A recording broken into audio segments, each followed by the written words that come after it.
ညာဘက်ဒီမှာအိပ်ပျော်နိုင်ဖို့ဘာတွေလှုပ်ဆိုင်နိုင်တယ်လဲ1မိနစ်30နီလန်ကိုလိုက်နာခြင်းအဲ့ရမဝင်ခင်မိနစ်30အလိုမှာဖုန်းအစားရှိတဲ့စကရင်များကြည့်ခြင်းကိုရပ်တန့်ခြင်းပဲဖြစ်ပါတယ်မိုဘိုင်းဖုန်းတွေနဲ့ laptop တွေ digital device တွေကနေထွက်လာတဲ့အပြာရောင်လင်းကတဘာဝတိုင်းအိတ်ဆက်ခြင်းနဲ့နှူထခြင်းစက်ဝန်ကိုထိခိုက်စေပါတယ်နှစ်အခန်းကမောင်းနေပါစေ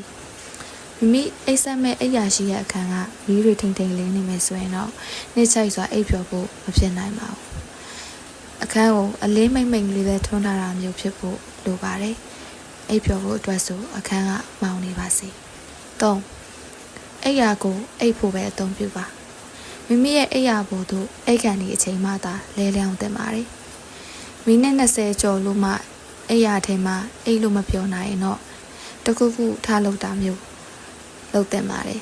ဖုန်းတို့စကရင်တို့ပြန်ကြည့်တာမျိုးတော့မဟုတ်ဘူးပေါ့အခြားအခန်းတစ်ခုထဲသွားပြီးစာဖတ်တာဒါမှမဟုတ်ငြိမ်သက်တဲ့မိုးရွာတန်လို့ white noise တွေနားထောင်တာမျိုးလုပ်ကြည့်တာမျိုးပြန်လဲအိတ်ရှင်စိတ်ပေါက်လာတော့မှအိပ်ရာတွေကိုပြန်ဝင်အိပ်နိုင်ပါတယ်၄ခန္ဓာကိုယ်နဲ့မျက်လုံးများကိုအိပ်ပျော်စေဖို့ပြင်ဆင်ခြင်းအိပ်ရာမဝင်ခင်မှာညင်သာတဲ့အကြောလျှော့လေးခြင်းကန်တွေလှုပ်ဆောင်တာ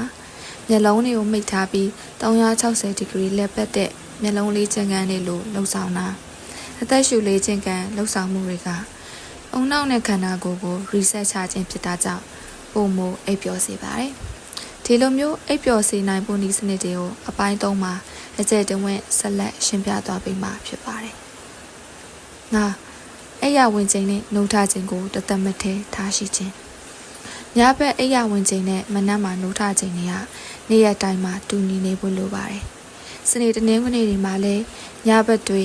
နောက်ကျတဲ့အထိမနေပဲမနက်မှာပုံမှန်နှုတ်ခြင်းတိုင်းနှုတ်ထကြည့်ပါ။ဒီလိုဆိုသင်ရဲ့နေ့နေ့ညဆက်ဝန်ကပြန်လည်မှန်ကန်သွားပြီးပုံမှန်အတိုင်း action စိတ်ဖြစ်လာစေမှာပါ။ပူစားရဲ့စာဖတ်သူတွေအားလုံးလည်းညတွေမှာနေ့နေ့ချက်ချိုက်အိပ်ပျော်ပါစေလို့ဆုတောင်းပေးလိုက်ပါရစေ။